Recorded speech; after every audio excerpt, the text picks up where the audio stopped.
m'entendez là? Oui, c'est bon?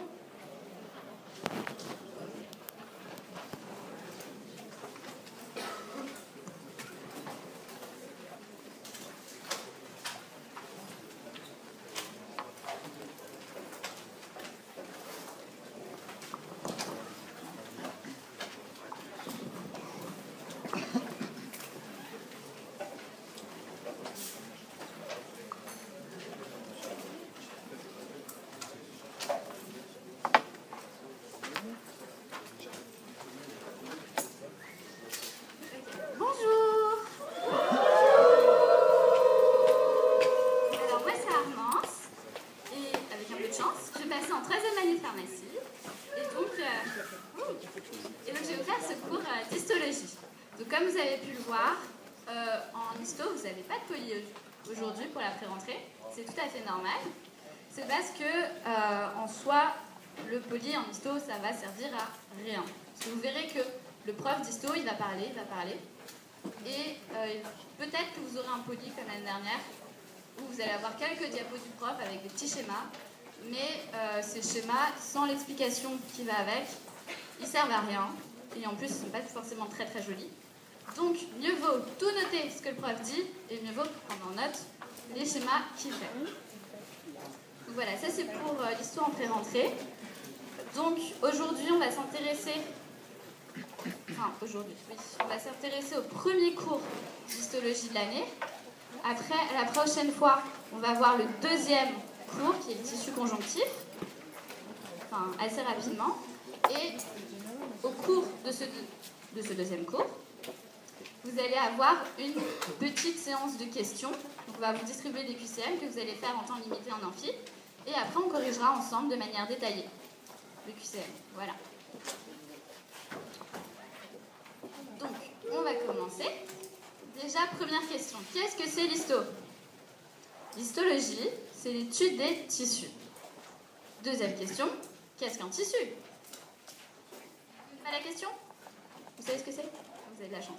Alors, un tissu, c'est un ensemble de cellules qui sont regroupées en vue d'exercer une fonction fondamentale. Donc là, il y a deux choses très très importantes à retenir dans la définition d'un tissu. Première chose, c'est un ensemble de cellules. Donc, on va travailler à l'échelle cellulaire, c'est-à-dire à l'échelle microscopique.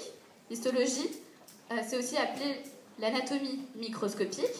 Donc, on va utiliser deux grands outils pour étudier les cellules. On va utiliser la microscopie optique. Normalement, vous avez tous déjà utilisé un microscope optique. C'est le microscope que vous utilisez quand vous êtes au lycée.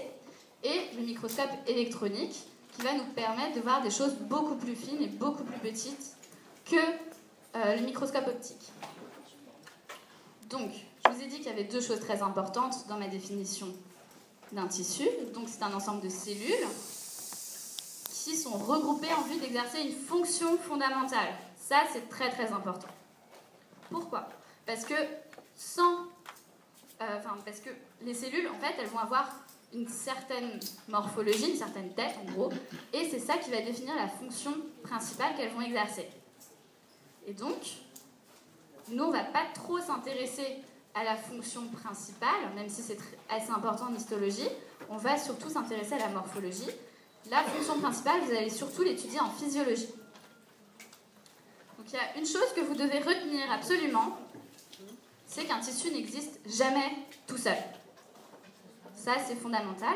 Il va y avoir plusieurs tissus. Alors un tissu, c'est par exemple l'épiderme dans la peau. Et donc, ce tissu, il va être relié à d'autres tissus. Donc toujours pour poursuivre mon exemple de la peau, vous savez que dans la peau, il y a trois grands territoire, il y a l'épiderme, en dessous le derme, et encore en dessous l'hypoderme. Et donc, vous avez trois tissus. Donc, vous comprenez bien que mon épiderme, il ne va pas être tout seul, il ne va pas se balader comme ça. Il va être avec les autres tissus. Et c'est cet ensemble de tissus qui va être regroupé en vue d'exercer une fonction principale.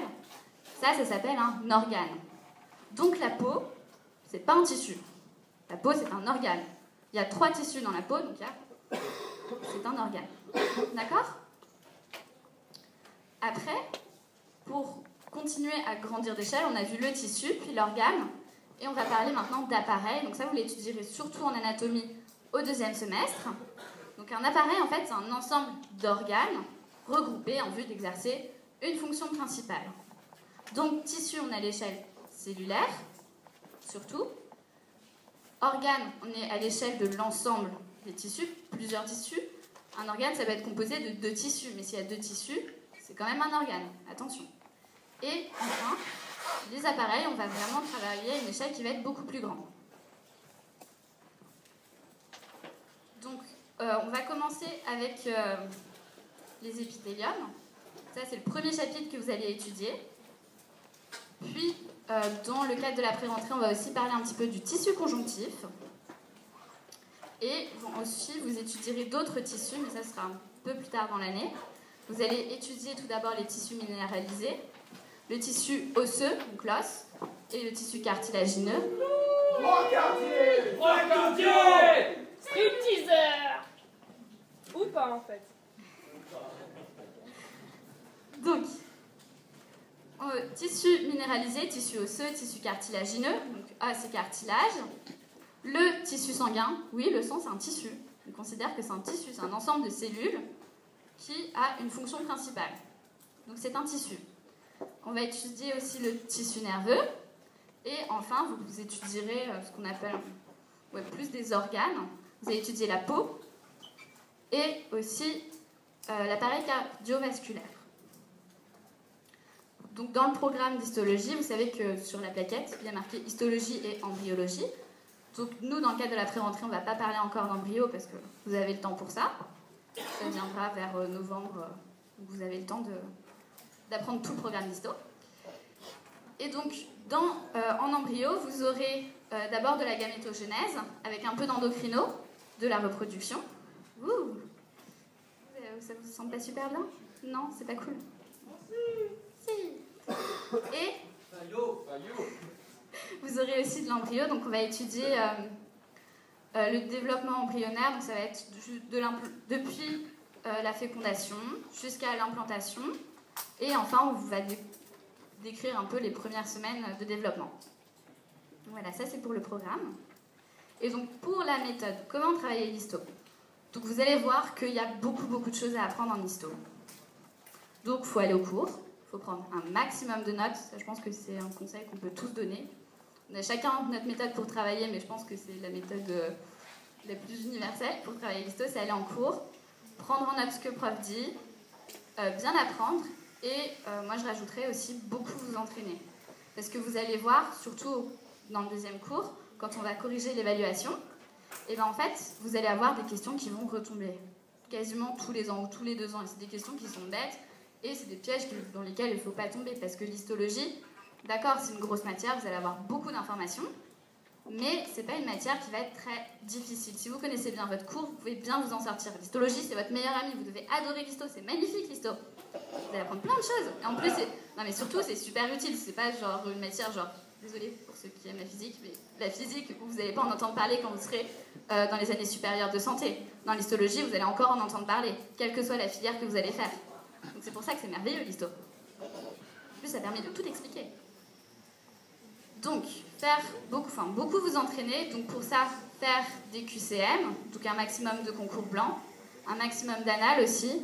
Les annales vont être vos meilleurs amis pendant les révisions, vous allez voir.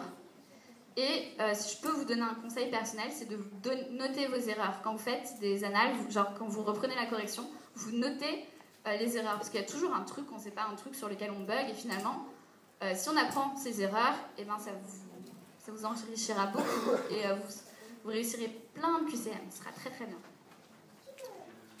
Donc voilà.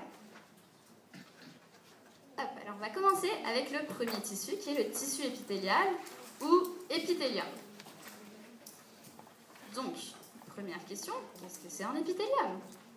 Alors, un épithélium, c'est un ensemble de cellules jointives sans interposition de matière fondamentale. Cette définition, s'il y a un truc que vous devez retenir du cours, c'est ça. Ça, c'est la base de la base. Un épithélium est un ensemble de cellules jointives sans interposition de matière fondamentale. Donc, là, je vous ai vous avez un petit schéma au tableau, je vais vous en refaire un autre pour vous faire comprendre quelque chose que je vais vous dire tout à l'heure. Alors, en fait, donc là, on est en microscopie optique. Hein. On est d'accord? Vous voyez pas d'organites, pas de tout.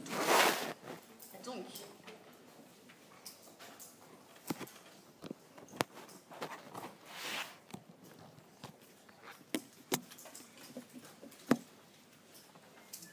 là, je fais le noyau dans mes cellules.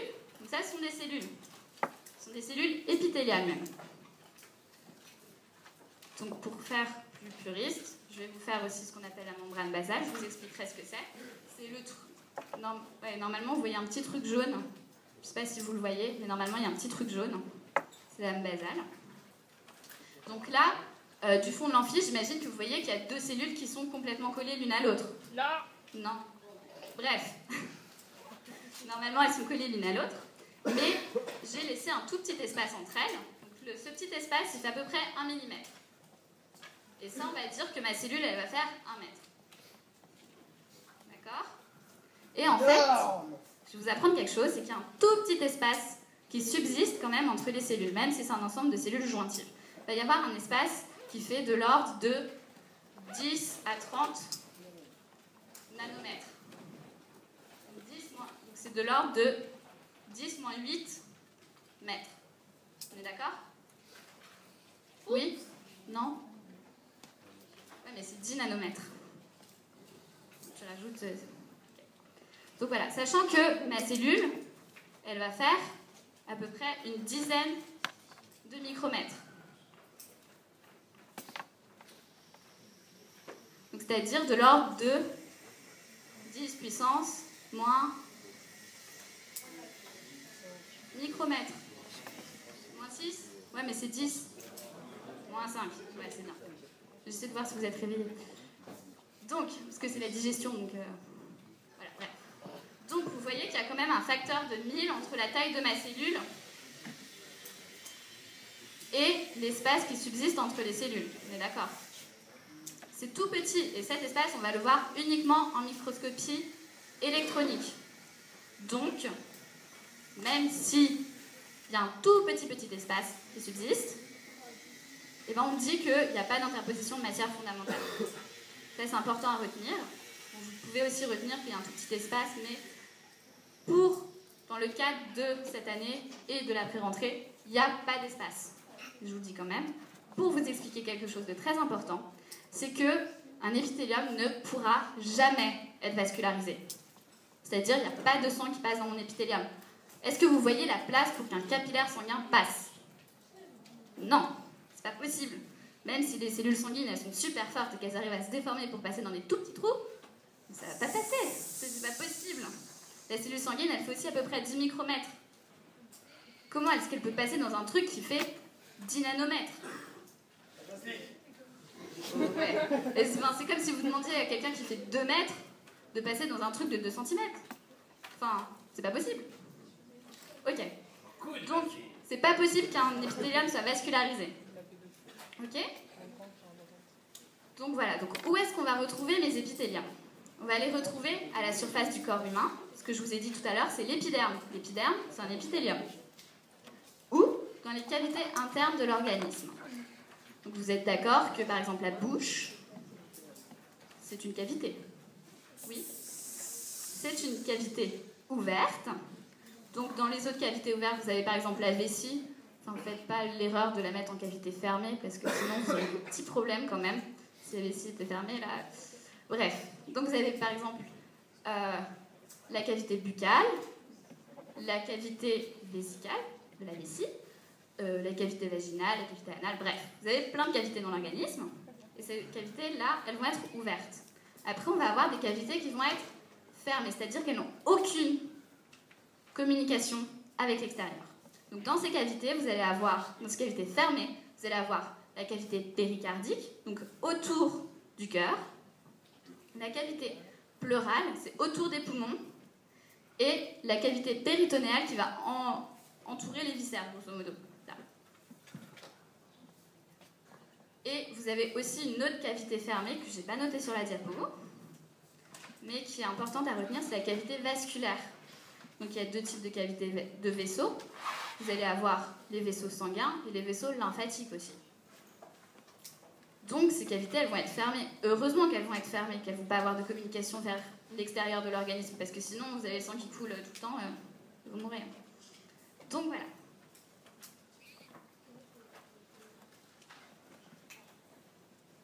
Donc vous pouvez... Non, ça j'en reparlerai. Ouais. Alors voilà comment va s'organiser un épithélium de manière générale. Je vais vous faire un petit schéma encore.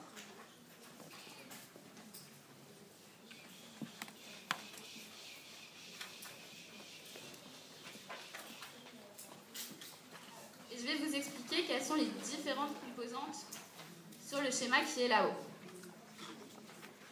Donc, on va avoir des cellules... Assis-toi! Accélère! Alors vous allez avoir des cellules, donc jointives, avec des petits noyaux. Vous me dites si je dessine pas assez gros. Hein. Donc ça, ce sont mes cellules épithéliales.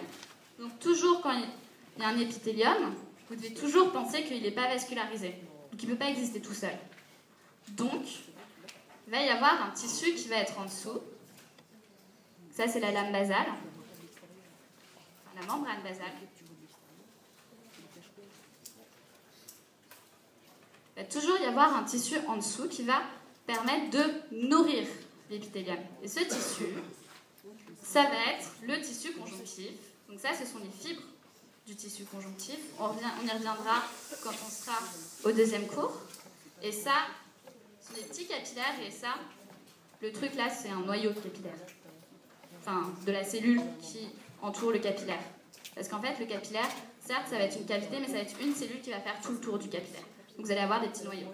C'est pour ça qu'il y a des trucs bizarres dans les cellules qui sont dessinées, enfin, dans les capillaires. Et donc, les nutriments qui vont être dans mon tissu conjonctif, enfin, dans mes vaisseaux, puis ils vont passer dans le tissu conjonctif, ils vont traverser ma membrane basale et ils vont aller nourrir les cellules épithéliales. D'accord ? Vous pouvez voir aussi que, du coup, cette partie-là et cette partie-là de mon épithélium, ben, elles ne sont pas pareilles parce qu'elle va être en contact avec la membrane basale et elle, soit elle va être au contact de la lumière d'une cavité, soit à la surface du corps humain, soit il va y avoir encore d'autres cellules au-dessus. Donc, ça va s'appeler le pôle apical.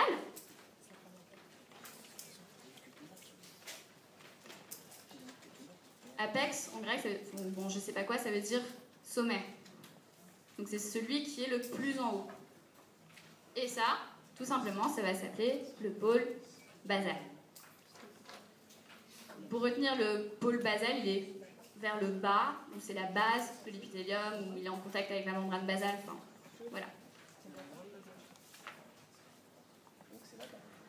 Donc, voilà grosso modo à quoi va ressembler mon tissu épithélial. Donc, tissu épithélial est toujours un tissu conjonctif sous-jacent. Donc, on va dire que mon tissu épithélial, il va être orienté, puisqu'il a un pôle apical, qui va être le pôle qui est en haut, et le pôle basal, qui va être en bas. Donc, on va revenir sur la membrane basale. Je vous ai dit qu'elle était très importante, si je ne vous l'ai pas dit, je le dis. Très, très importante. Elle va avoir 3 grandes fonctions. La première, c'est assez clair quand vous voyez le schéma que j'ai fait, même celui qui n'est plus là. Quand vous voyez le schéma, vous voyez bien qu'elle limite l'épithélium du tissu conjonctif. Donc ça va être d'abord une limite territoriale. Après, elle va permettre aussi la cohésion, l'adhérence avec le tissu conjonctif sous-jacent. Et enfin, surtout, elle va être perméable, c'est-à-dire qu'elle va permettre de laisser passer les nutriments pour aller nourrir mon tissu épithélial. Et à retenir aussi qu'elle est constante, c'est-à-dire que, de manière générale, quand vous avez un épithélium, en dessous, vous avez une membrane basale. Quasiment toujours. Il y a toujours une petite exception, parce qu'il y a toujours une exception dans le corps humain, vous verrez ça. Mais on ne s'y intéressera pas, Et donc retenez que la lame basale, elle est constante. La membrane basale, pardon. Alors, donc, on va revenir sur la polarité fonctionnelle. Donc il y a deux pôles, pôle apical, pôle basal. Et donc forcément, il va y avoir des différences entre ce qu'on va retrouver au pôle apical et au pôle basal.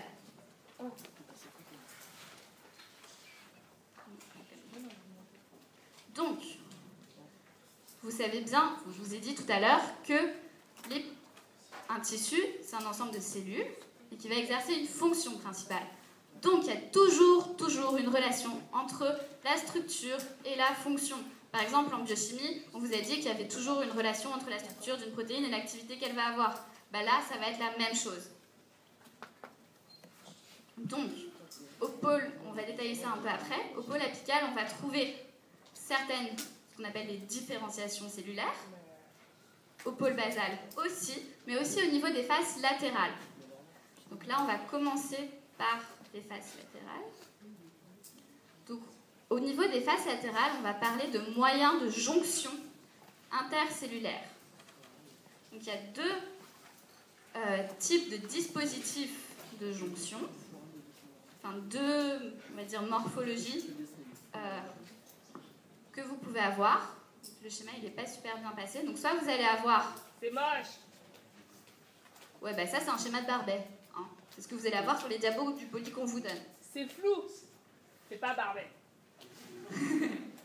Donc, soit vous allez avoir un petit point, c'est-à-dire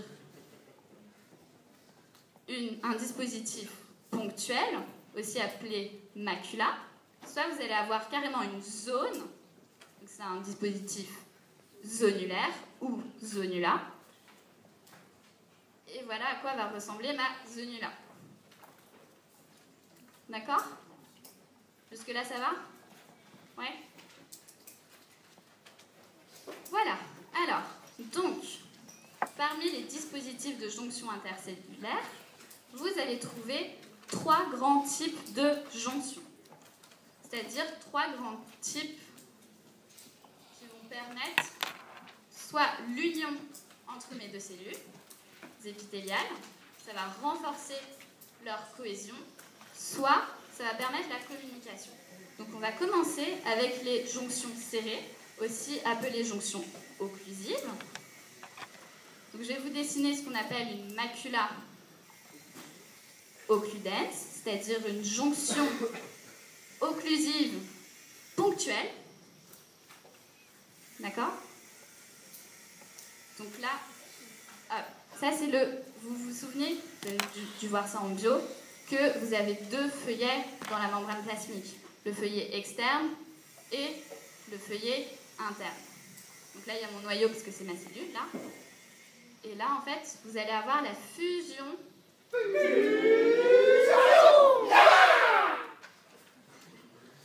Vous allez avoir la fusion des deux feuillets externes. Donc en fait, ça va permettre vraiment une occlusion de l'espace intercellulaire qui est tout petit, mais qui existe quand même. Et donc, vous allez voir, les substances là, elles ne peuvent pas passer là, elles sont bloquées. Donc ça va permettre la délimitation en deux compartiments. Ça, c'est pour la macula occludens, jonction ponctuelle serrée ou occlusive. Et les jonctions occlusives existent aussi sous forme zonulaire. Donc c'est le même principe, fusion des feuillets de la membrane plasmique externe, mais ça va être sur une grande zone tout autour de ma cellule. Donc ça va s'appeler zonula occludens. Je vais vous marquer. Donc ça, c'est une macula occludens.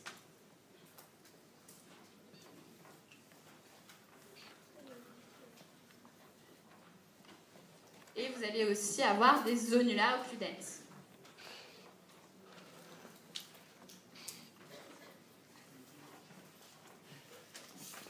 Ça va? Pour l'instant, tout le monde suit? On a le temps aujourd'hui, donc si vous voulez que je répète quelque chose, il n'y a pas de problème. Tu veux que je répète quoi sur... Alors, macula, donc ça veut dire, si tu regardes, là, ici, ça va être quelque chose de tout petit. C'est par exemple, voilà, la macula, par exemple, c'est le bout de pâte à fixe, alors que ça, c'est le rouleau de Scott, c'est t'entoures ta cellule avec.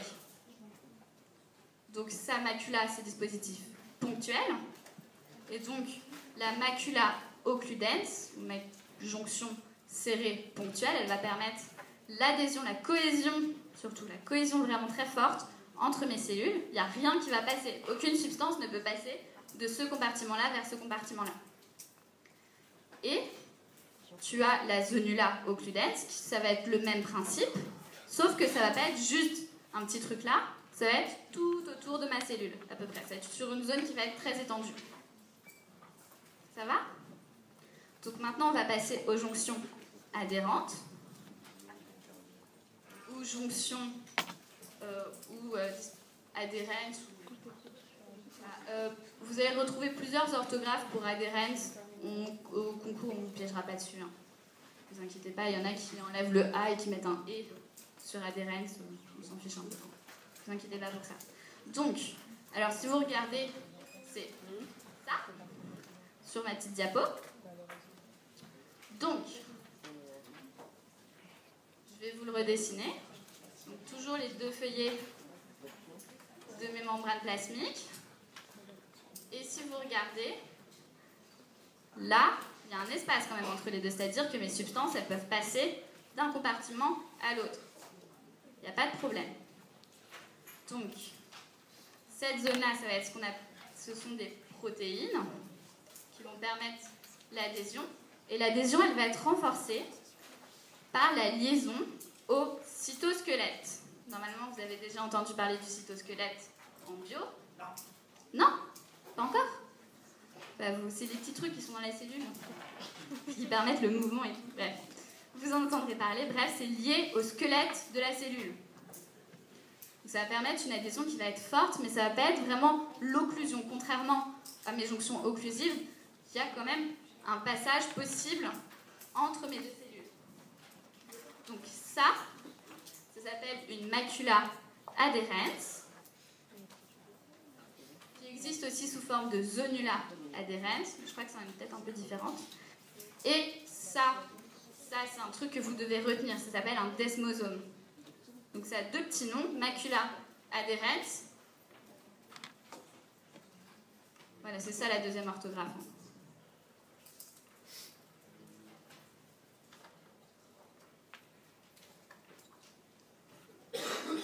Ça s'appelle un desmosome et c'est une des jonctions intercellulaires qui va être le plus présente.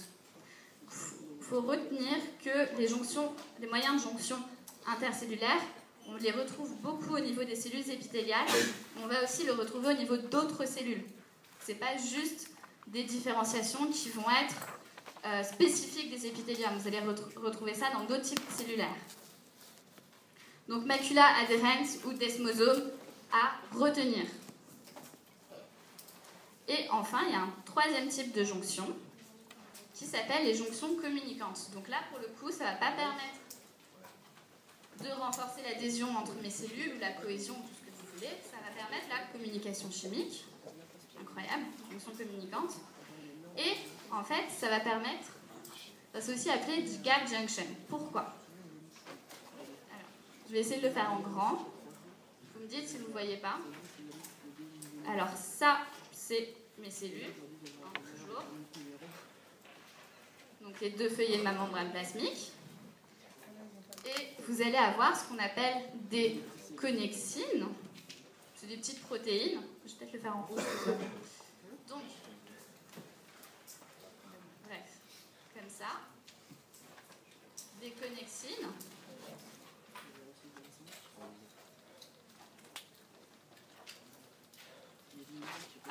Et en fait, ça va former un pore entre les deux membranes.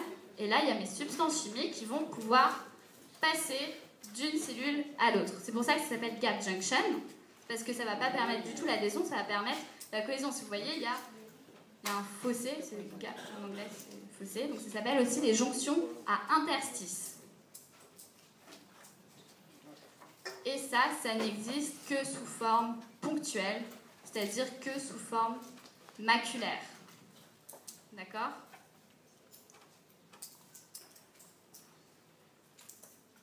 Ça va?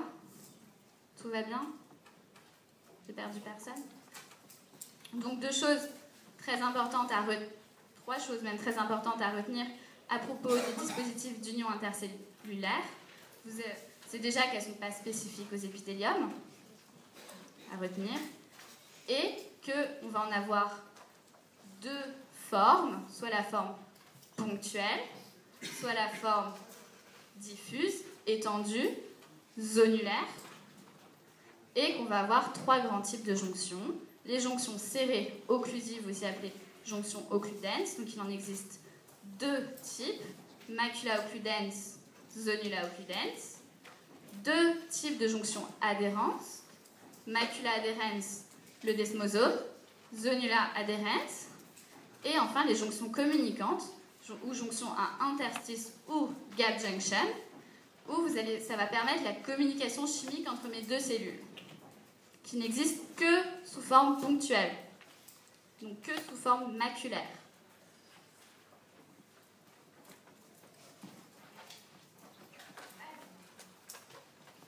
Là, vous avez vu un certain nombre de différenciations. Maintenant, là, on était vraiment en microscopie électronique pour voir ça, hein, parce que c'est tout petit ça.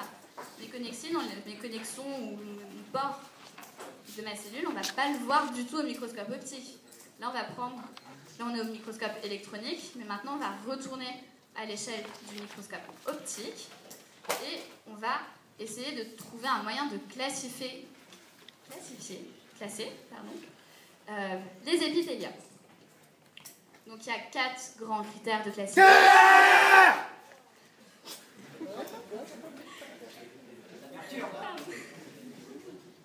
Alors, soit les formes des cellules, soit le nombre de couches cellulaires, c'est-à-dire combien il y a de cellules superposées les unes aux autres.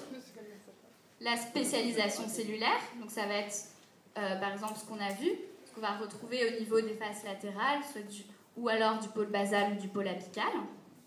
Et enfin la fonction de l'épithélium. Donc ça c'est très important, parce qu'en fait c'est la spécialisation cellulaire et aussi la morphologie de mon épithélium qui va nous permettre d'expliquer sa fonction. Retenez bien la relation entre la structure et la fonction. C'est hyper important.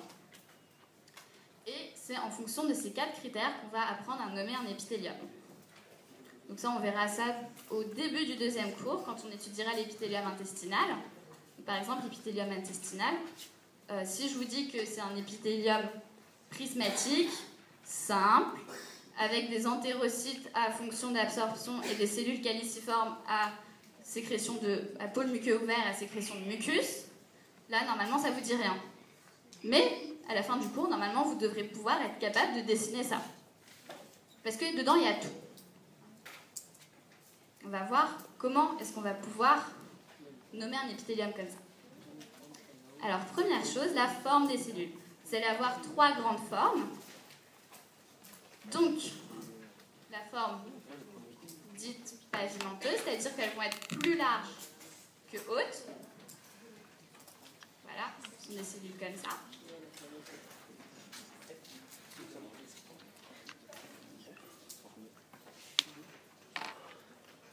Puis, vous allez avoir prismatiques, aussi appelées cylindriques, qui vont être plus hautes que larges.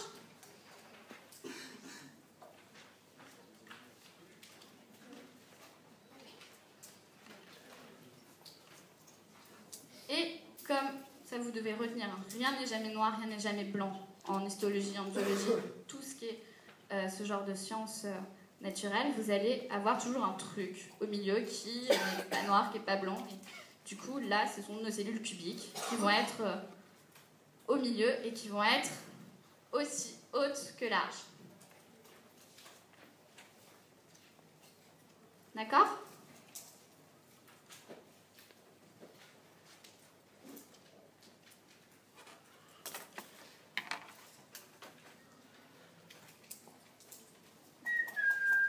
Voilà. Après, on va parler du 2e critère.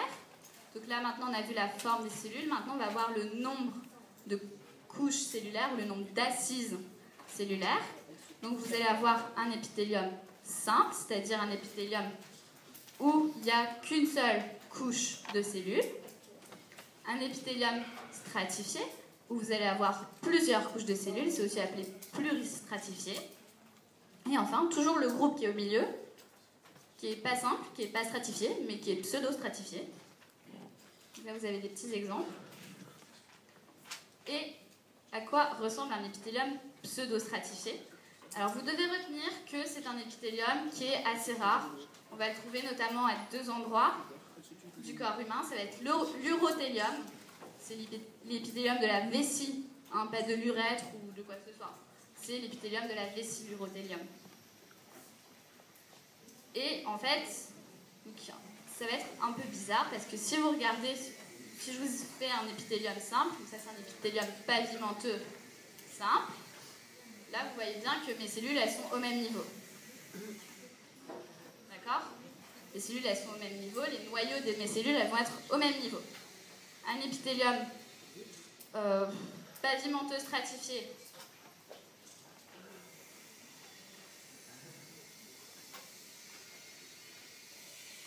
c'est ça. Pourquoi est-ce qu'il n'est pas pavimenteux? Parce que vous regardez, là, mes cellules, elles sont cubiques. Hein.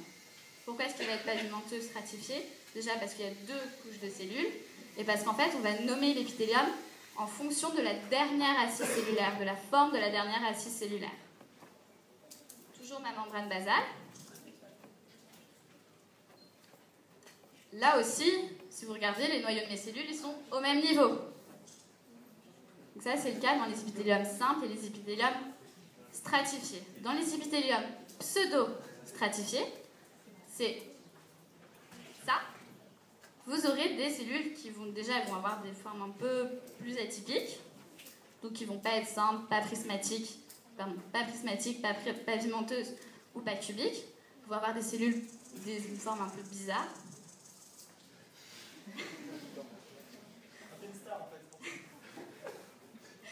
Et du coup, vous allez voir qu'il y a des noyaux qui se baladent à peu près à toutes les hauteurs.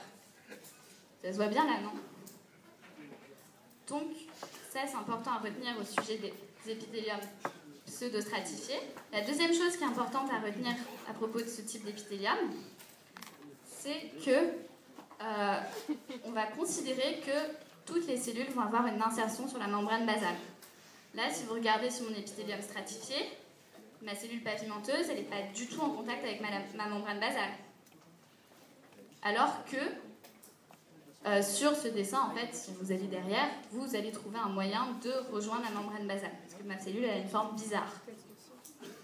Donc, à retenir sur les épithéliums prismatiques pseudostratifiés, donc ils sont rares, on va les trouver au niveau de l'épithélium de la vessie et des voies aériennes supérieures.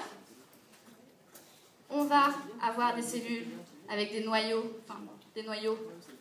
sur différentes lignes qui ne vont pas du tout être alignées, et toutes les cellules vont avoir une insertion sur la membrane basale. Bon, là aussi, vous avez un truc qui est un peu bizarre, donc, ce qu'on appelle des cellules polymorphes, donc ça ne rentre pas dans notre classification, j'en parle parce que c'est sur ma diapo. Et en fait, ça, c'est quand les cellules elles ont une tête bizarre, qu'elles sont ni pavimenteuses, ni prismatiques, ni cubiques, on dit qu'elles sont polymorphes. Hein. Voilà. Mais ça, vous n'avez pas à retenir. Vous devez retenir qu'il y a 3 formes cellulaires. D'accord? Donc voilà, donc la spécialisation cellulaire. Très important. Vous allez avoir 2 types de spécialisation cellulaire. La spécialisation cellulaire morphologique, ce sont les différenciations que vous avez par exemple vues aux faces latérales de mon épithélium que je vous ai dessiné tout à l'heure, là, le magnifique truc comme ça. Et aussi une spécialisation de type biochimique. Donc on va commencer par la différenciation cellulaire de type morphologique. Donc je vous ai dit qu'il y en avait aux faces latérales, mais il y en a aussi surtout aux faces apicales. C'est-à-dire vers la lumière de ma cavité ou vers la surface du corps. Il va y avoir différents types de différenciation apicale. Soit vous allez avoir ce qu'on appelle des microvillosités. Vous avez des petits trucs comme ça. Voilà, ça c'est ma cellule. D'accord? Et ça va permettre l'absorption. En fait, ça va être l'augmentation de la surface de la membrane qui va permettre de potentialiser, de permettre une meilleure absorption. Ça, ce sont les microvillosités. Donc elles font, je crois, à peu près ouais, elles sont pas très hautes. Elles font à peu près 1 micromètre. Et donc, quand vous allez avoir une cellule où vous allez avoir beaucoup de microvillosités et qui vont être très régulières, ça va s'appeler un plateau strié. D'accord? Donc un grand nombre de villosités réparties de manière régulière sur la cellule, ça va être un plateau strié. Vous avez un autre type de différenciation qui ressemble un peu au plateau strié. Donc ça va être toujours avec des microvillosités, mais ces microvillosités, elles vont être plus grandes. Elles vont être de l'ordre de 2 micromètres. Et elles vont être un peu plus éparpillées, c'est-à-dire que vous allez avoir des touffes de microvillosités. Donc ça s'appelle la bordure en brosse.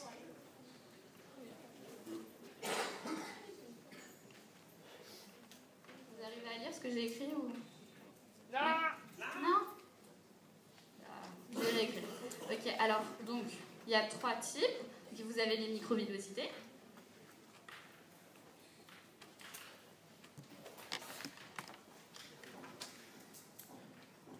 Le plateau strié.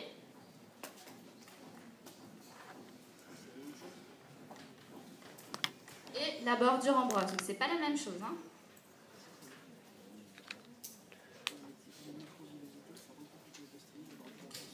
C'est pas la même chose, mais ça va permettre plus ou moins la même fonction. Ça va avoir une fonction d'absorption. Donc, il existe aussi un autre type qui peut ressembler un petit peu aux microvillosités. Ça s'appelle les stéréociles. Stéréociles, c'est un truc un peu bizarre.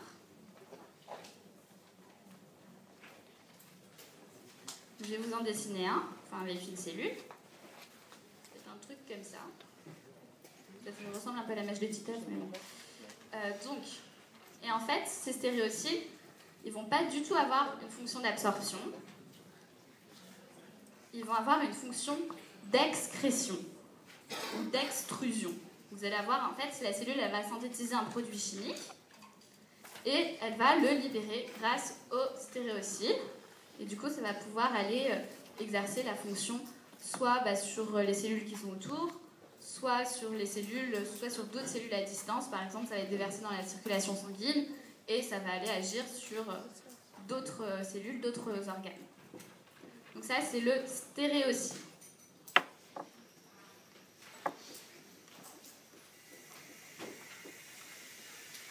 Donc juste, uniquement une fonction d'excrétion ou d'extrusion. C'est la même chose. Je vous l'écris.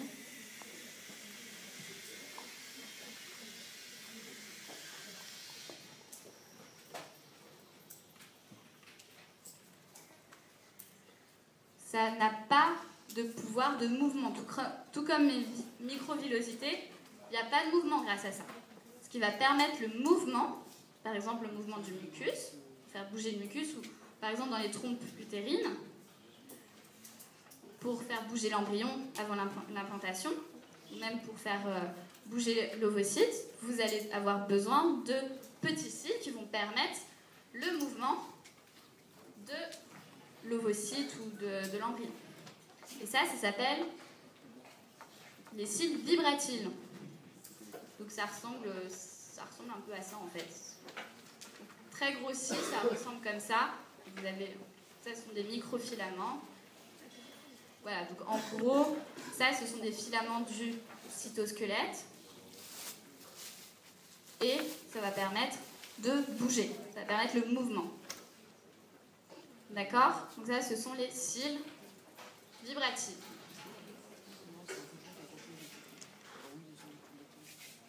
D'accord? Tout va bien jusque-là? Vous voulez que je repasse sur quelque chose ou c'est bon? Non? Ok. Donc maintenant, on va passer à la différenciation, non plus morphologique, mais la différenciation biochimique. Donc, chaque cellule a une fonction. Et du coup, en fonction de la fonction qu'elle va avoir, vous aurez la production, la synthèse d'un produit qui va être différent en fonction des cellules. Donc, par exemple, au niveau de l'épithélium intestinal, vous allez avoir l'expression de mucus, ou par exemple au niveau de la peau, de l'épiderme, vous allez avoir la synthèse de kératine. Ce qui nous amène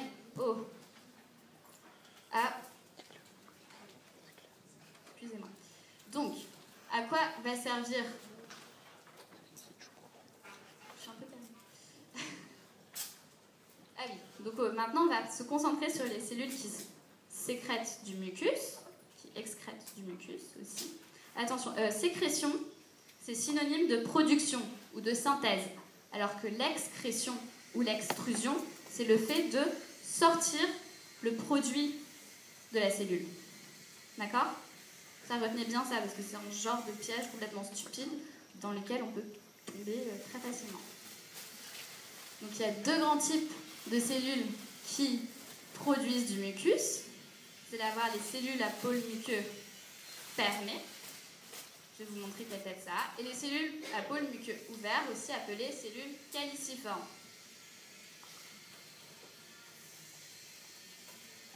Donc, une cellule à pôle muqueux fermé, ça ressemble à ça, c'est un noyau. Incroyable. La membrane basale, toujours dessinée de membrane basale. Et enfin, en fait, vous allez avoir un gros truc au niveau apical.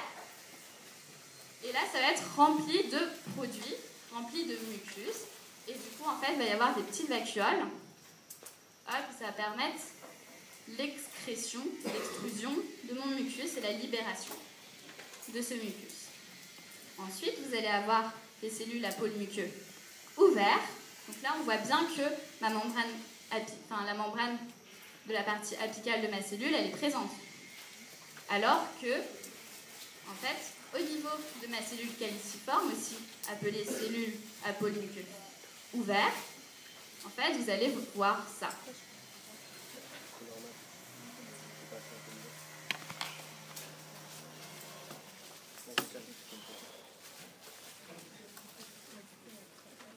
Le mucus qui se balade partout et qui est déversé sur les autres cellules.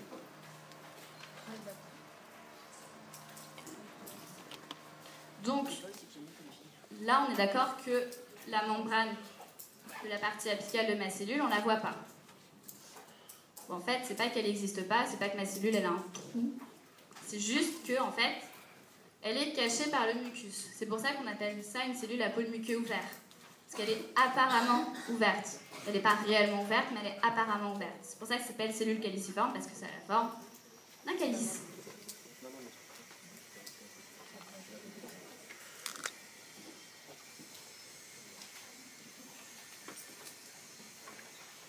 Donc,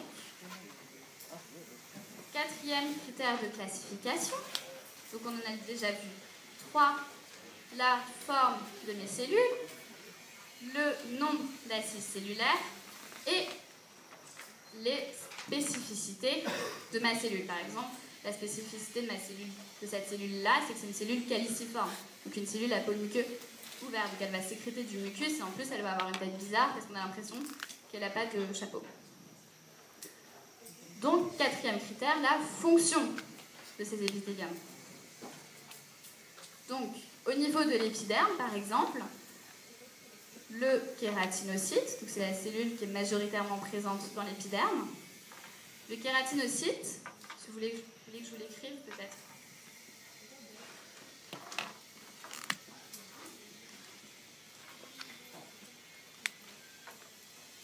Kératinocyte, il va synthétiser de la kératine, incroyable. Et en fait, cette kératine, ça va être de la kératine molle, et ça va permettre la protection mécanique de l'épiderme. Donc ça va être, voilà, la fonction de mon épiderme, ça va être protection mécanique de mon corps. Il va y avoir un deuxième type de protection, ça va être la protection chimique. Donc au sein, on va retrouver ça surtout au niveau de l'estomac, donc au niveau gastrique, où en fait mon épithélium gastrique, on va retrouver des cellules qui vont être des cellules qui vont sécréter du mucus. Et ce mucus, en fait, il va permettre la protection des cellules elles-mêmes.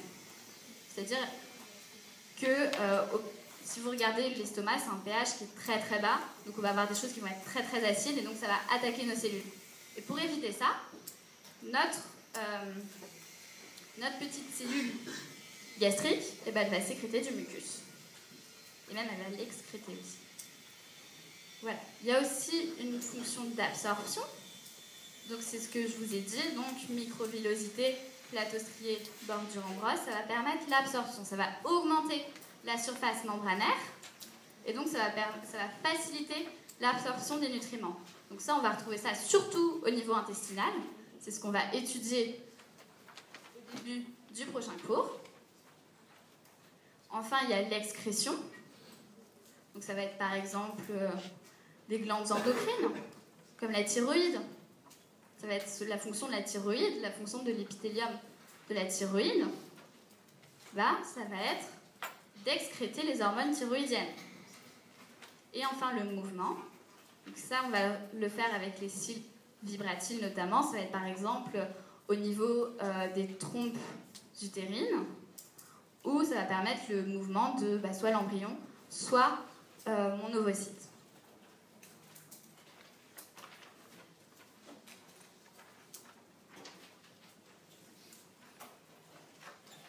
Donc, on avait défini un épithélium comme étant quelque chose qui revêt, c'est-à-dire qui est à la surface soit du corps humain, soit d'une cavité. Ça s'appelle un épithélium de revêtement. Donc, c'est une fonction qui va être d'ordre topographique, c'est-à-dire c'est là où on va le retrouver. Mais il y a aussi une deuxième très grande fonction des épithéliums, qui va être la sécrétion glandulaire. Donc, à noter que la fonction de revêtement et la fonction glandulaire ne sont pas exclusives, c'est-à-dire qu'une même cellule peut à la fois être considérée comme une cellule de revêtement, mais elle va aussi pouvoir synthétiser un produit et l'excréter.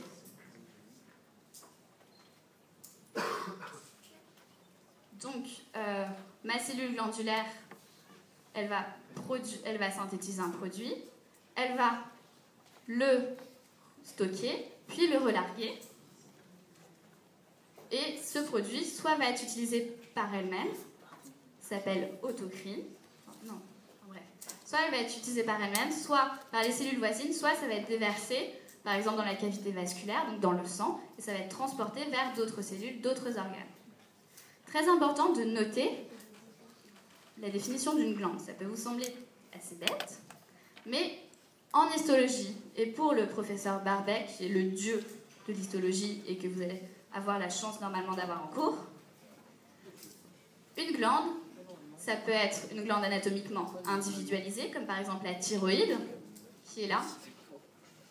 C'est à peu près la thyroïde. Ou par exemple les glandes parotides, c'est celles qui vont produire la salive, ça va être là, ici. Donc ça, ce sont des glandes anatomiquement individualisées. Vous allez aussi avoir des glandes, qu'on va appeler aussi des glandes, mais ça peut être des amas de cellules. C'est-à-dire un petit regroupement de cellules, par exemple, mes îlots de Langerhans dans le pancréas. Vous connaissez tout ça? Non, c'est ceux qui sécrètent l'insuline et le glucagon. Oui? Vous remettez? Bon, alors ça va être une glande. C'est tout petit, hein, ce sont des... Je ne sais pas si vous avez étudié ça en TP, moi je me souviens que je l'avais fait quand j'étais en terminale. On devait étudier au microscope optique des coupes de pancréas et on avait des tout petits amas de cellules, enfin sur la lame c'est tout petit. Et en fait ça c'est considéré comme une glande. Et vous allez même avoir une seule cellule qui a une fonction glandulaire qui peut être considérée comme une glande. Donc une glande, ce n'est pas juste une glande anatomiquement individualisée. Ça peut être aussi un amas de cellules ou même une cellule.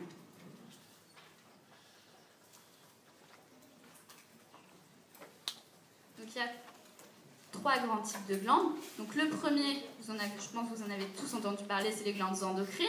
Par exemple, la thyroïde, qui va sécréter les hormones thyroïdiennes, ça va passer dans le sang et ça va agir sur différents organes.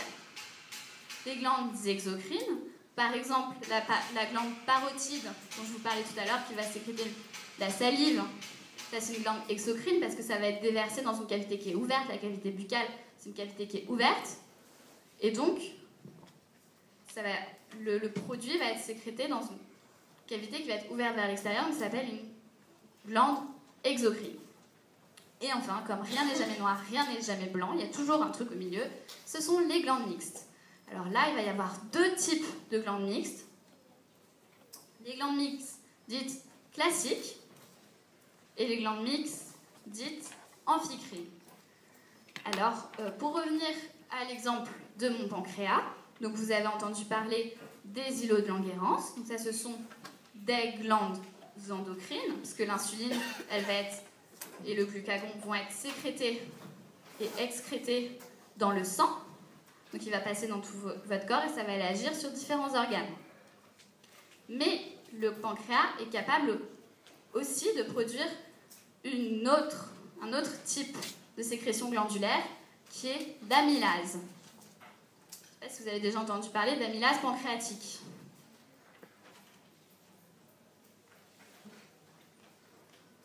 Donc dans mon pancréas, vous allez retrouver deux types cellulaires, deux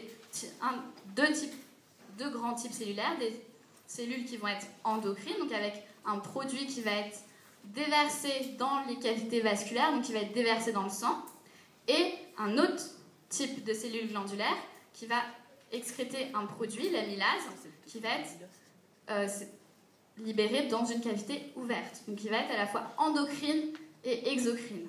On a deux populations de cellules qui vont être distinctes. C'est ce qu'on appelle une glande mixte classique. Donc, glande mixte classique, deux populations cellulaires, une endocrine, une exocrine. Et enfin, un exemple de glande mixte amphicrine, c'est par exemple le foie. Le foie, ça va être la même population cellulaire qui va être capable de produire deux types de produits, un produit endocrine et un produit exocrine. Donc c'est ça, les glandes mixtes amphicrines. C'est la même cellule qui fait tout à la fois. Ça va ?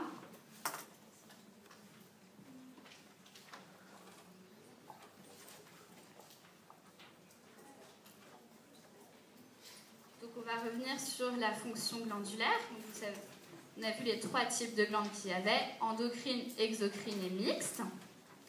Donc comment va se faire la fonction glandulaire ? Donc elle va se faire en trois étapes. La première, ça va être la production, la synthèse, aussi appelée la sécrétion, de mon produit. Puis, il va être mis en charge, c'est-à-dire stocké, donc soit dans ma cellule, soit à l'extérieur de ma cellule. Et après, il va être libéré, donc soit dans une cavité ouverte pour les substances exocrines, soit dans une cavité fermée pour les substances endocrines. Et donc ça va être aussi appelé extrusion ou excrétion. Très important de ne pas confondre sécrétion et extrusion.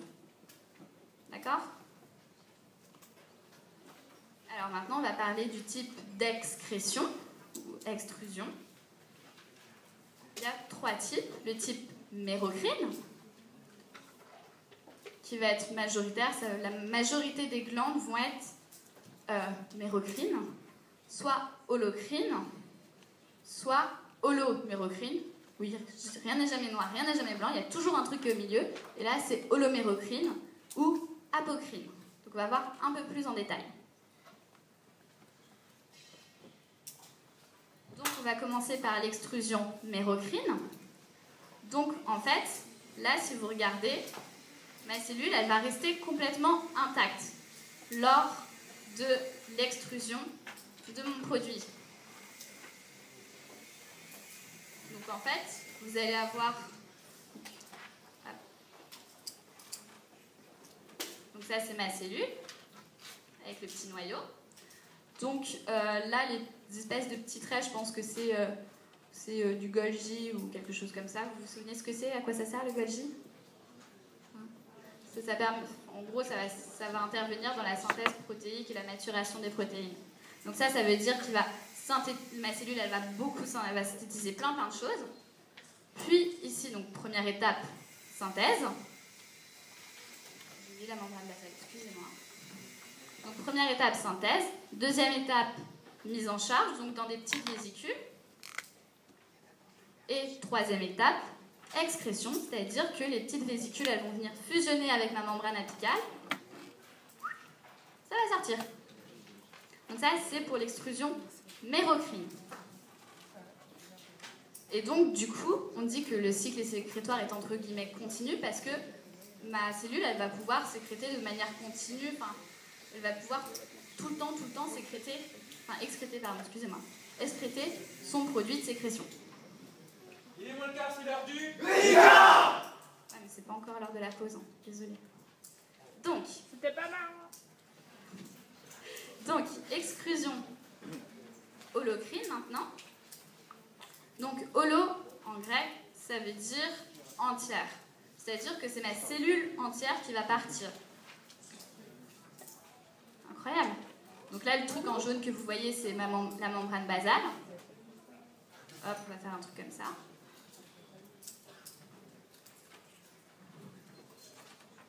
Et donc là, vous avez toutes les petites cellules épithéliales. Et vous avez une cellule épithéliale qui va être une cellule épithéliale glandulaire qui va être pleine de produits de sécrétion et qui va se détacher et qui va partir. Donc on dit que le cycle sécrétoire de la cellule, il va être unique. Parce que la cellule, une fois qu'elle se détache, elle va mourir. Donc il n'y a pas de 5 ans de vie, donc elle ne va pas revivre tout le temps. Donc voilà. Ok, donc c'est la cellule entière qui part et cycle sécrétoire unique. Et donc ça, on va retrouver ça au niveau des glandes sébacées de la peau. Le sébum, c'est l'espèce de truc qu'on a sur la peau et qui permet en fait la protection chimique, cette fois, de la peau. Et enfin, l'extrusion holomérocrine, aussi appelée apocrine. Donc là, en fait, si vous regardez bien, ma cellule, elle ne va pas rester complètement intacte, mais elle ne va pas non plus partir entièrement. C'est pour ça que ça s'appelle holomérocrine. En fait, ça va être juste le petit chapeau de la cellule.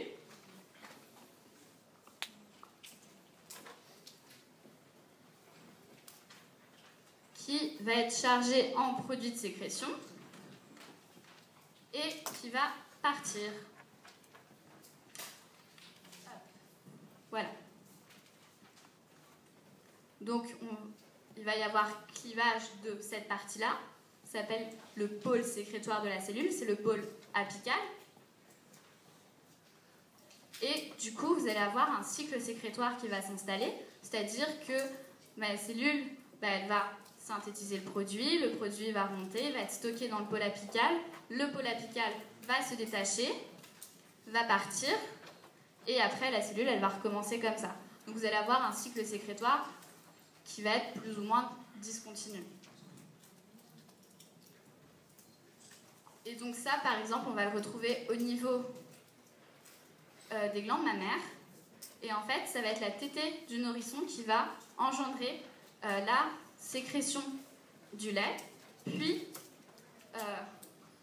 son excrétion grâce au clivage du pôle sécrétoire de la cellule mammaire. Donc voilà. C'est fini. J'ai fini un peu en avance, je crois. Est-ce que vous avez des questions ?